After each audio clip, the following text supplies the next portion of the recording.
নমস্কার বন্ধুরা, হারমোনিয়াম ও সঙ্গীত শিক্ষার এই ক্লাসে আমি আপনাদের সবাইকে স্বাগত জানাই। তবে আজকের এই ক্লাসে আমরা আলোচনা করব থাটের বিষয়ে।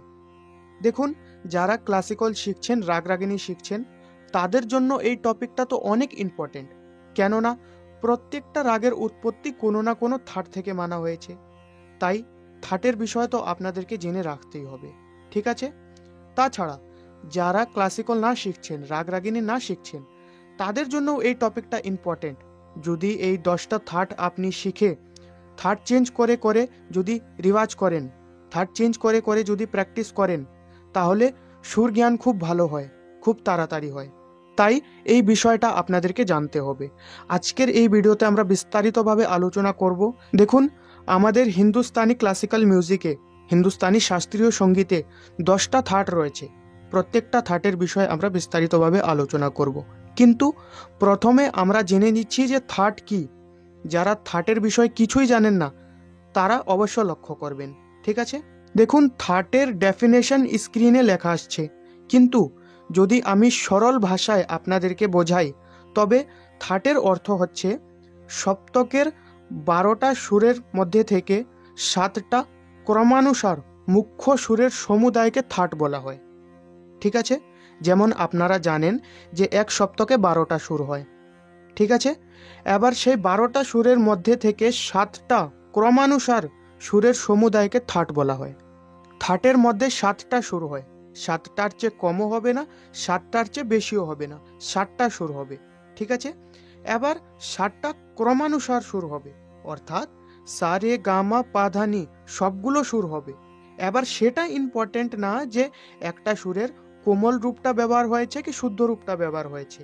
যেমন রে হয়ে গেছে, রের 2টা রূপ আছে, একটা কোমল রে, একটা শুদ্ধ রে। এবার এটা ইম্পর্টেন্ট না যে থাটের মধ্যে কোমল রেটা ব্যবহার হয়েছে কি শুদ্ধ রেটা ব্যবহার হয়েছে। একটা রে ব্যবহার হলেই চলে, কিন্তু রে ব্যবহার হওয়া চাই। সা রে গা মা পা ধা নি সবগুলো সুর থাকা চাই। এবার কোনো একটা সুরের কোমল রূপও থাকতে পারে, শুদ্ধ রূপও থাকতে পারে, কিন্তু দোনোটা রূপ একসঙ্গে থাকবে না। যেমন মেনে চলুন, একটা থাট আছে, থাটের মধ্যে এমন হবে না যে কোমল রেও আছে শুদ্ধ রেও আছে, কেননা 7টার চেয়ে বেশি সুর থাকতে পারে না। আর সা রে গা মা পা ধা নি সবগুলো সুর থাকা চাই। তাই একটা সুরের একটাই রূপ থাকবে, সেটা কোমল রূপ হোক বা শুদ্ধ রূপ হোক, একটা রূপেই থাকবে, ঠিক আছে? তবে আশা করি আপনারা বুঝে গেছেন যে থাট কি। এবার আসুন যে আমাদের হিন্দুস্তানি ক্লাসিক্যাল মিউজিকে, হিন্দুস্তানি শাস্ত্রীয় সঙ্গীতে 10টি থাট রয়েছে। প্রত্যেকটা থাটের বিষয় আমরা জানি যে প্রত্যেকটা থাটে কি কি সুর রয়েছে, ঠিক আছে? তবে প্রথমে তো আমি বলে দিচ্ছি যে আমি বারবার বলছি এই কথাটা যে থাট হচ্ছে 10টা, ঠিক আছে? প্রত্যেকটা থাটের বিষয়ে আমরা আলোচনা করব। তবে প্রথম থাট হচ্ছে বিলাবল থাট। এবার দেখুন, বিলাবল থাটে সবগুলো সুর শুদ্ধ লাগে, ঠিক আছে? অর্থাৎ সা রে গা মা পা ধা নি সবগুলো সুর শুদ্ধ থাকবে। আমি সি শার্প স্কেল থেকে বলছি, ঠিক আছে? বিলাবল থাটে কি হবে? সা রে গা মা পা ধা নি, এই 7টা সুর, সবগুলো সুর কিন্তু শুদ্ধ। এটা হচ্ছে আমাদের বিলাবল থাট। তারপর হচ্ছে আমাদের কল্যাণ থাট। এবার কল্যাণ থাটে দেখুন, সবগুলো সুর শুদ্ধ, কিন্তু যে মা সুরটা আছে, মা সুরটার বিকৃত রূপটা ব্যবহার হয়েছে, শুদ্ধ রূপটা ব্যবহার হয়নি। বিকৃত রূপ অর্থাৎ তীব্র মা সুরটা ব্যবহার হয়েছে, যাকে কোড়ীয় মাও বলা হয়, ঠিক আছে? শুদ্ধ মা নেই, তীব্র মা কল্যাণ থাটে। তবে কল্যাণ থাটের কি কি সুর? সা, শুদ্ধ রে, শুদ্ধ গা, তীব্র মা, পা, শুদ্ধ দা, শুদ্ধ নি। এটা হচ্ছে আমাদের কল্যাণ থাট, ঠিক আছে? এবার কল্যাণ থাটের পরে হচ্ছে খাম্বাস থাট।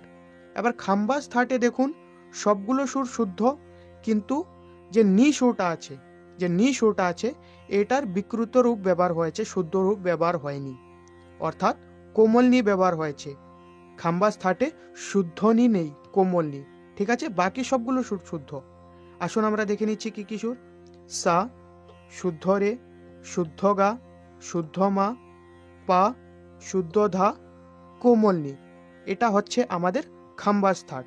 তারপর হচ্ছে থাট আশাবরী। এবার আশাবরী থাটে দেখুন, গ ধ নি এই 3টি সুর কোমল, আর বাকি সুরগুলো শুদ্ধ, ঠিক আছে? অর্থাৎ গ ধ নি এই তিনটি সুরের বিকৃত রূপ ব্যবহার হয়েছে। ঠিক আছে, আসুন আমরা সুরগুলো দেখে নিচ্ছি। সা শুদ্ধ রে, কোমল গা, শুদ্ধ মা, পা, কোমল ধা, কোমল নি, এই সুরগুলো হচ্ছে আশাবরী থাটের। সঙ্গে সঙ্গে স্ক্রিনে লেখা আসছে, আপনারা দেখে নেবেন। ঠিক আছে, আশাবরীর পরে হচ্ছে থাট কাফি। এবার কাফি থাটে দেখুন গ আর নি সুর কোমল, বাকি সুরগুলো শুদ্ধ। ঠিক আছে, সা শুদ্ধ রে, কোমল গা, শুদ্ধ মা, পা, শুদ্ধ ধা, কোমল নি, এটা হচ্ছে আমাদের কাফি থাট। গ আর নি এ দুটা সুর বিকৃত লেগেছে, অর্থাৎ এ দুটা সুরের বিকৃত রূপ লেগেছে, আর বাকি সুরগুলো শুদ্ধ। তারপর হচ্ছে আমাদের ভৈরবী থাট। এবার ভৈরবী থাটে দেখুন রে গা ধা নি, অর্থাৎ রে গা ধা নি, এই চারটি সুর কোমল, বাকি সুরগুলো শুদ্ধ। ঠিক আছে, যে আমাদের চারটি কোমল সুর আছে সবগুলো কোমল সুর আমাদের ভৈরবী থাটে আছে। ঠিক আছে, সুরগুলো দেখে নিচ্ছি। সা কোমল রে, কোমল গা, শুদ্ধ মা, পা, কোমল ধা, কোমল নি, এটা হচ্ছে আমাদের ভৈরবী থাট। তারপর হচ্ছে ভৈরব থাট। ঠিক আছে, ভৈরবী থাটে রে গা ধানি চারটি সুর কোমল, ভৈরব থাটে দেখুন রে আর ধা এই দুটা সুর কোমল, বাকি সুরগুলো শুদ্ধ।